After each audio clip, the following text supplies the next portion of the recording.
Bom dia a todos os irmãos e irmãs. Mais um domingo que nós estamos na nossa Escola Bíblica Dominical. E por conta dessa situação de pandemia, ou mesmo de a igreja fechada por esses dias, achamos por bem eu fazer essas gravações, visto a dificuldade de contato com os irmãos, de terem que mobilizar pessoas para virem aqui.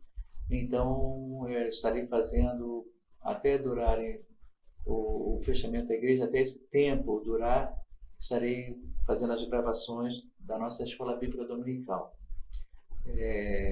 Nossa Escola Bíblica Dominical é composta de vários professores, como os irmãos têm visto ao longo desses meses, ao longo desse ano praticamente, que nós temos gravado com vários irmãos da nossa escola que têm se prontificado.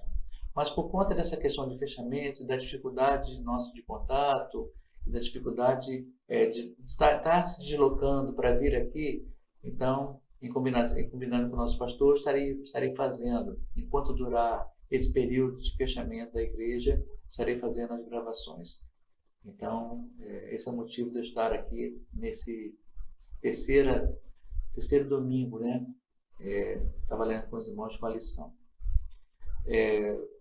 Vamos estar em oração nesse momento, pedindo pelo nosso país, pela nossa cidade, pela nossa igreja.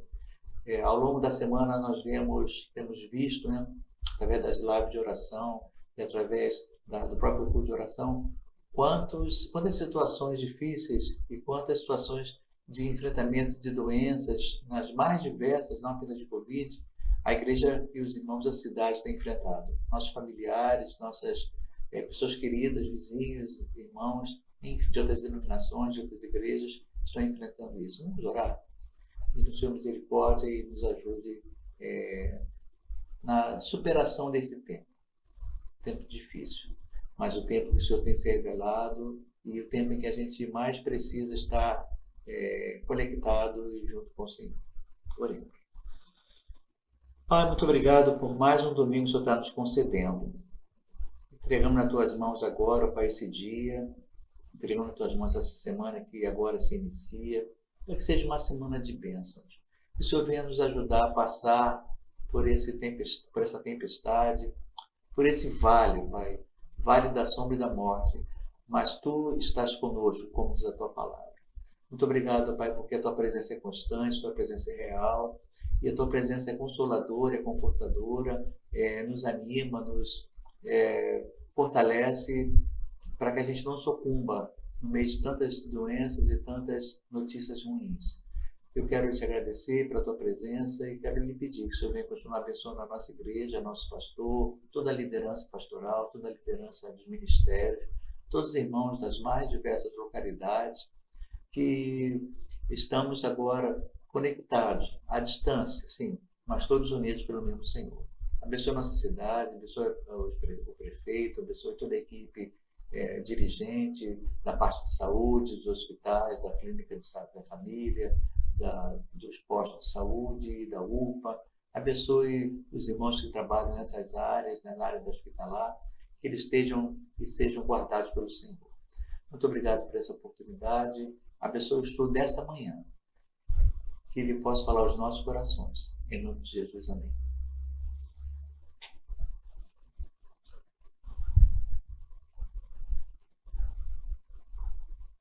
Nós estamos estudando sobre fé. Que tempo e que tema oportuno para esse tempo, não é, irmãos? Fé. Porque sem fé, além de ser impossível agradar a Deus, a fé é a prova das coisas que não se veem. A fé é a certeza daquilo que se espera. E a gente espera que o Senhor venha nos livrar e nos tirar de situações difíceis que nós estamos vivendo. E temos a certeza que o Senhor fará e o Senhor faz isso. E aí hoje o nosso tema, em relação à fé, a gente viu vários outros temas sobre fé e igreja, fé e salvação, e hoje estaremos falando sobre fé e razão. Fé e razão. Será que a razão é contrária à fé? Será que para nós termos fé, nós temos que ser, entre aspas, irracionais? Será que a fé não dialoga com a razão? Ou a fé é contrária da razão e a razão não dialoga e a fé e a razão é contrária à fé. A gente vai procurar ver nessa lição de hoje que não é isso. Não existe oposição e fé, entre fé e razão. Existe oposição entre fé e incredulidade e fé e dúvida. Mas em relação à razão, não. É que nós veremos hoje, nessa nossa aula de hoje. Para tanto, convido os irmãos que acompanhem a leitura de Provérbios, capítulo 2, de 1 a 11. Provérbios 2, de 1 a 11, que na minha versão diz o seguinte. Provérbios 2, versículo 1. Filho meu, se aceitares as minhas palavras e esconderes contigo os meus mandamentos, para fazer atenta a sabedoria o teu ouvido e para inclinar o teu coração ao entendimento, e se clamares por entendimento, por inteligência, alçares a tua voz, se como a prata a buscares e como os tesouros escondidos a procurares, versículo 5, então entenderás o temor do Senhor e acharás o conhecimento de Deus, porque o Senhor dá sabedoria, da sua boca vem o conhecimento e o entendimento. Razão. Ele reserva a verdadeira sabedoria para os retos, escudo é para os que caminham na sinceridade. Versículo 8. Para que guarde as veredas do juízo e conserve o caminho dos seus santos. Versículo 9. Então entenderás justiça e juízo, equidade e todas as boas veredas. Versículo 10. Porquanto a sabedoria entrará no teu coração e o conhecimento será suave à tua alma. E o versículo 11. O bom siso te guardará e a inteligência te conservará. A inteligência te conservará. Então nós estamos vendo aqui nesses versos de 1 a 11 de Provérbios, capítulo 2, que quantas vezes a palavra inteligência, entendimento, conhecimento, e tudo isso tem a ver com razão, porque razão é conhecimento, razão é inteligência, razão é entendimento, razão é mente. É o mundo racional, é o mundo da inteligência. Eu não estou falando do mundo espiritual, eu estou falando do mundo da razão, o mundo do entendimento. Não existe oposição entre esses dois elementos. Embora uma boa parte das cristandades, das pessoas de hoje, tenham desprezado a razão no exercício da fé, a gente vê que hoje em dia existe muito abandono por parte de grupos religiosos da razão no exercício da sua fé.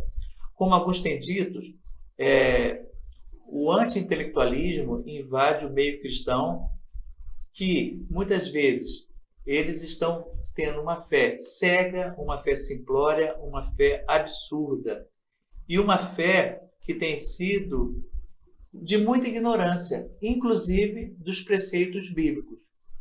Fé que ignora, que desconhece os preceitos bíblicos. Como, por exemplo, nós temos a questão da teologia da prosperidade.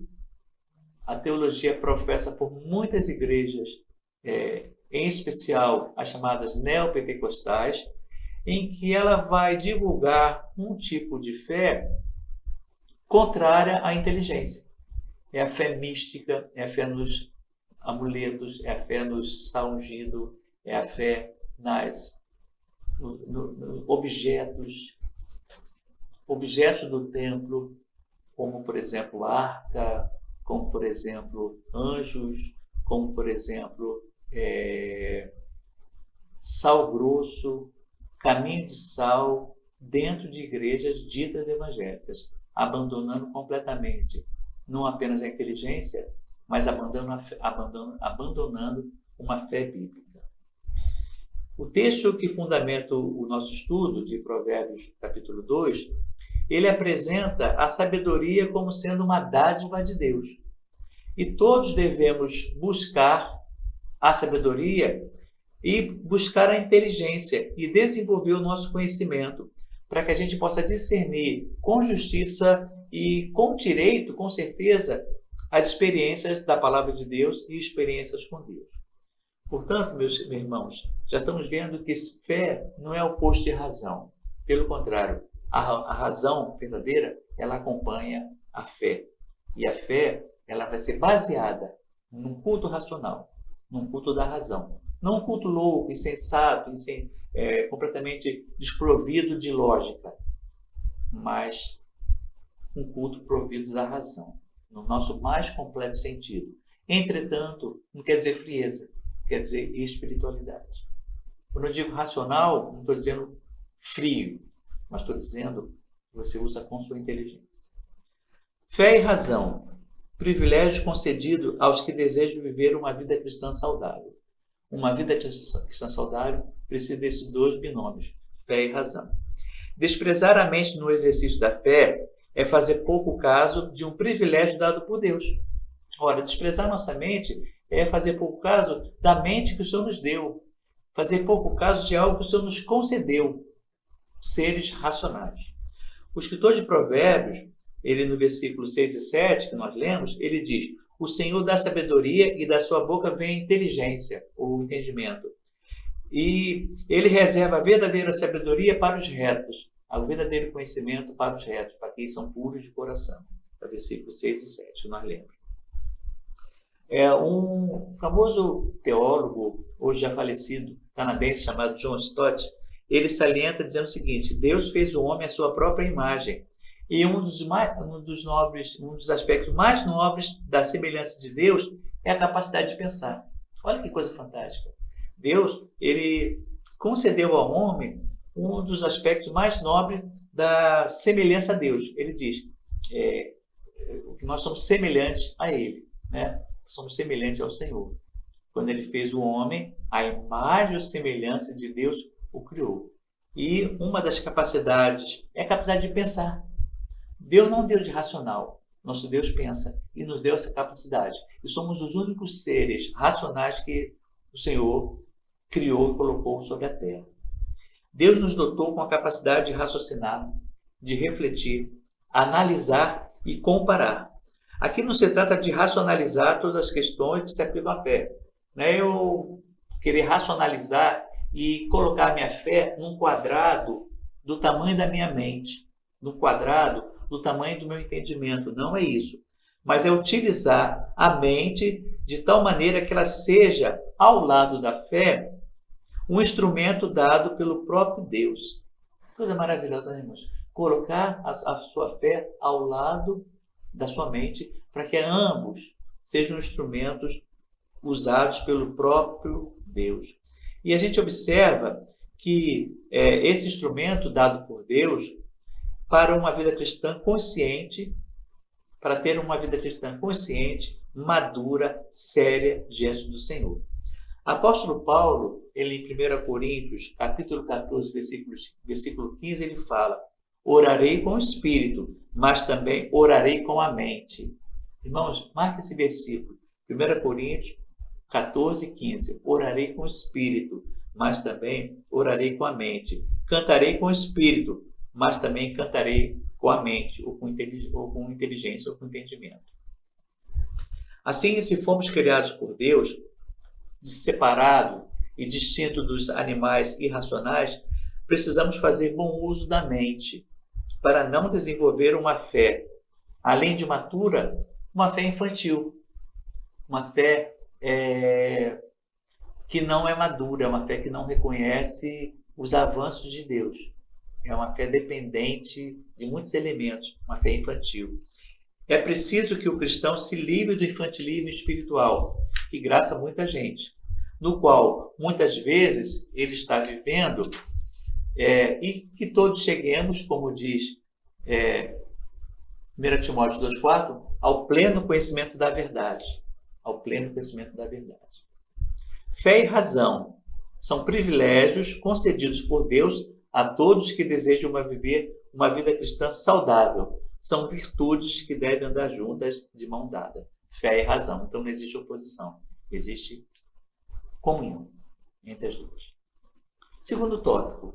Esse primeiro tópico que nós abordamos foi fé e razão. É um privilégio concedido aos que querem viver uma vida saudável. E o segundo tópico, fé e razão. Equilíbrio necessário para uma vida cristã saudável. Equilíbrio necessário para uma vida cristã saudável. A fé sem reflexão e fé sem conhecimento pode levar a desequilíbrios e ao fanatismo. É o que nós vemos. Hoje em dia, não apenas no Brasil, mas em outros povos, outras pessoas que matam pela fé, pessoas que escravizam pela fé, pessoas que agridem o outro pela fé. E, portanto, o que lhes falta? Equilíbrio. Então, fé sem reflexão, fé sem entendimento, ela leva ao fanatismo, ela leva a um desequilíbrio emocional, inclusive, mental e emocional. Não são poucos aqueles que, por desprezar o raciocínio em questões de fé, estão aceitando tudo aquilo que é apresentado e propagado como seito sobrenatural de Deus. Desprezaram o raciocínio e aceitam as coisas mais absurdas, tanto na religião cristã, como em qualquer religião, qualquer manifestação religiosa que não aceita, que ao desprezar o raciocínio, eles estão propagando qualquer coisa, qualquer experiência é válida. E aí nós temos vários absurdos, inclusive sacrifício de animais, sacrifício até de pessoas, sacrifícios que a gente vê no hinduísmo, pessoas simulando, tocando fogo, outras pessoas que matam em nome da fé, e nosso país, pessoas que agridem o outro por causa da sua fé. Isso tudo é falta de raciocínio, falta de entendimento. Por essa razão, as experiências, né, entre aspas, têm tido mais autoridade do que a palavra de Deus. Irmão, isso é muito comum. Eu experimentei Deus na minha vida, eu experimentei isso. As experiências que a pessoa toma em nome da fé são muitas vezes mais fortes do que a própria palavra de Deus que combate isso. É bom lembrar que a vida cristã não está fundamentada nas minhas experiências. Eu estou sentindo isso, eu estou sentindo. A gente vive um mundo muito de sentir. E esse sentir pode levar a pessoa a cometer os mais diversos absurdos. Mas a nossa vida cristã, ela deve estar baseada não naquilo que eu sinto, mas baseada na Escritura Sagrada. A Bíblia é o nosso livro de fé e prática. Fé e prática. Não minha experiência, não o que eu sinto, não aquilo que eu estou vendo, ou aquilo que eu estou experimentando racionalmente e irracionalmente. Isso tem sido a tônica de muitas pessoas. E o apóstolo Paulo fala desse texto na igreja de Corinto, que a igreja de Corinto, embora uma igreja muito espiritual, era completamente carnal. Eles eram completamente imaturos, eles eram desequilibrados, e eles eram inclusive inconsequentes. Havia abuso contra os dons espirituais e os seus cultos eram desordenados. O apóstolo Paulo declarou que a falta de um culto racional naquela igreja poderia levar os indoutos ou os incrédulos a pensar que eles estavam loucos. O apóstolo Paulo, em 1 Coríntios 14, 23, ele nos fala essa passagem, que as pessoas de fora, elas poderiam pensar que os irmãos de Corinto estavam loucos. 1 Coríntios 14, versículo 23, nos diz o seguinte: se, pois, toda a igreja se congregar num lugar e todos falarem línguas estranhas e entrarem doutos ou infiéis, pessoas não crentes, não dirão porventura que estáis loucos? Blá, blá, blá, blá, blá, blá, confusão toda que estamos falando ao mesmo tempo, aquela confusão toda. O apóstolo vai dizer, mas se entrar um infiel aqui, um cristão, um não cristão, ele vai dizer, isso aqui é um lugar de maluco. E realmente, né, irmãos? Por quê? Falta naquela igreja equilíbrio.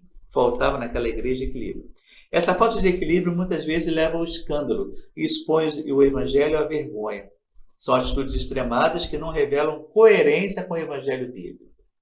Ao escrever o seu livro, Lucas, ele também revela uma coisa muito importante, que ele diz, quando ele endereça o seu livro de Lucas e o livro de Atos, que em alguns autores dizem que é um volume só e que a Bíblia separou em duas partes, Lucas e Atos, mas ele é escrito por Lucas para Teófilo. E ele diz o seguinte: ó Teófilo, por escrito fiz uma exposição na ordem de todas as coisas, para que tivesse plena certeza das verdades que foram instruídos. Isso em Lucas 1. Na introdução ele diz que ele fez o relato de todas as coisas em exposição, em ordem das coisas, em ordem de acontecimento. Então a gente observa que Lucas, quando ele fez seu texto, ele fez uma exposição ordenada, ele fez uma exposição bíblica confirmando como uma coisa aconteceu, porque ele estava instruindo Teófilo. E ele mostra que ele fez uma ordenação mental, uma apresentação da revelação bíblica, confirmando assim os fatos, mostrando que fé e razão não são incompatíveis, mas são necessários. Porque ele fez uma exposição desde o início. Jesus nasceu, antes do quem era Jesus, os milagres, depois vem Atos, vem Apóstolos, vem as igrejas. Ele fez uma exposição ordenada. Fé e razão se equilibram na nossa vida de comunhão com Deus. Sabe aquelas balanças antigas de peso, que hoje em dia você quase não vê mais a balança eletrônica. Mas havia algumas balanças, em alguns lugares existem, que tem dois pesos. No lugar você bota os pesos correspondentes e no outro lugar você bota o objeto que você quer pesar. E quando chega ao equilíbrio, a gente sabe que está certo. Então, essa balança é muito apropriada, essa imagem é apropriada. A fé ela tem que estar em consonância com a razão, equilibrada. Porque, apóstolo Paulo fala em Romanos 10, 2, porque lhes dou testemunho de que eles têm zelo por Deus, porém não com entendimento. Eles têm zelo por Deus, não com entendimento. Então, o homem revestido de honrarias, mas sem entendimento, é como os animais que perecem. Salmo 49, versículo 20. Então, o que é necessário para que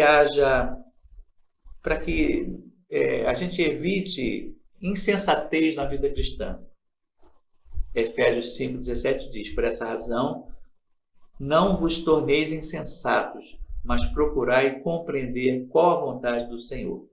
Efésios 5, 17. Nos dá uma resposta a essa questão. E o último tópico da nossa lição de hoje fala: fé e razão, caminho necessário para o desenvolvimento de uma vida cristã saudável. Fé e razão, equilíbrio, caminho necessário para o desenvolvimento de uma vida cristã saudável.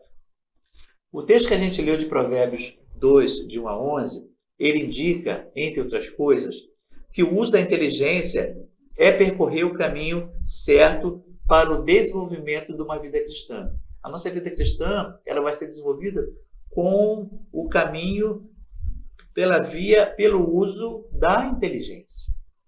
Aquele que não desenvolve a sua inteligência, aquele que não exercita a sua memória, aquele que não exercita a sua mente, vai ficando com a mente atrofiada, com a mente limitada e acaba crendo mais no que ele sente do que naquilo que ele estuda, lê e conhece. Ele é um crente das experiências. Eu vivo pelas minhas experiências. Só que a experiência pode ser enganosa e a mente pode nos enganar muito em nós. Muita coisa. Quando não há combinação entre fé e razão, quando a coisa está desequilibrada, o crente fica muito limitado e até mesmo atrofiado na sua vida espiritual. Se clamarmos por inteligência, como diz o versículo 3 de Provérbios, e buscarmos sabedoria, como diz o versículo 4, haverá progresso na vida cristã. O desenvolvimento, então, vai ser observado em pelo menos 4 maneiras. Quais são as maneiras? O que se desenvolve quando esse equilíbrio entre fé e razão ele acontece? Primeiro desenvolvimento que a gente observa haverá compreensão do que significa temer a Deus. Provérbios 2, versículo 5, nos diz o seguinte: então entenderás o temor do Senhor e acharás o conhecimento de Deus. Isto é, temer ao Senhor não é apenas dizer, eu creio nele. E sim, temer ao Senhor significa ter uma compreensão global da sua vontade. O temor do Senhor consiste em aborrecer o mal, a soberba, a arrogância, o mau caminho, a boca perversa, e isso aborrece o Senhor. Então, olha só quantas coisas significa temer ao Senhor. Aborrecer o mal, soberba, arrogância, o mau caminho e a boca perversa. Isso aí consiste em temer ao Senhor. Provérbios 8:13. Portanto, isso tudo nós usamos o quê? Com inteligência, com a nossa mente. Controlar a nossa mente. Outro desenvolvimento que a gente observa está no versículo 5. Então entenderás o temor do Senhor e acharás, na parte B, acharás o conhecimento de Deus. Não basta dizer eu tenho fé, é preciso ter um conhecimento mais abrangente de Deus. Uma fé baseada no conhecimento de Deus é uma fé sólida. Uma fé baseada no desconhecimento de Deus e só em alguns detalhes é uma fé superficial que pode vir a contradizer-se. Haverá segurança em Deus, o versículo 7 nos aponta. Ele reserva a verdadeira sabedoria para os retos. Escudo é para os que caminham em sinceridade. Escudo, proteção. Então, a fé não será frágil, porque haverá compreensão de que Deus é esse escudo que protege. É esse escudo que nos protege. A fé caminhando boa razão. E a quarta e última observação que a gente pode observar nesse desenvolvimento, nesse equilíbrio entre fé e razão, haverá orientação para o viver diário. Dia a dia nós estaremos vivendo com sabedoria. É o que diz o versículo 9 de Provérbios 2. Então entenderás justiça e juízo, equidade e todas as suas boas veredas e todos os seus bons caminhos, como diz aqui. Então, será possível entender o que é direito, o que é justo, o que é honesto, e o cristão saberá o que deve fazer. No meio da injustiça, no meio quando for questionado o seu direito e quando aparecer um caminho que não é reto. A verdadeira sabedoria levará a isso. Então, todo aquele que deseja desenvolver e crescer na graça e no conhecimento de Cristo precisa compreender que o uso da mente é indispensável para a vida cristã, madura e saudável. Para se sair da superficialidade espiritual, é necessário fazer uso do conhecimento que Deus coloca à nossa disposição pela palavra de Deus.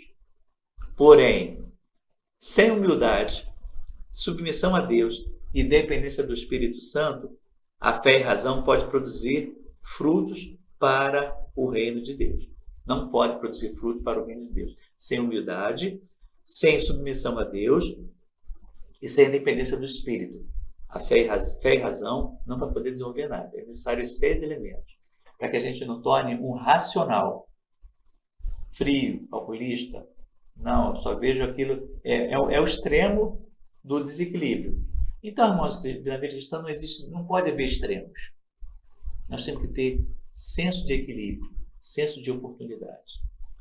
Confie no Senhor em todo o seu coração e não te estribe no seu próprio entendimento.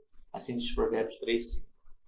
Portanto, meus queridos, a gente está observando nessa lição de hoje a importância de nós termos fé, mas nós temos razão. A importância de nós usarmos a razão no exercício da nossa fé. Que a gente possa desenvolver e ter um culto racional, um culto que agrada a Deus. Ok? Um bom dia para todos, muito obrigado e até a próxima semana. E tenhamos toda uma semana abençoada.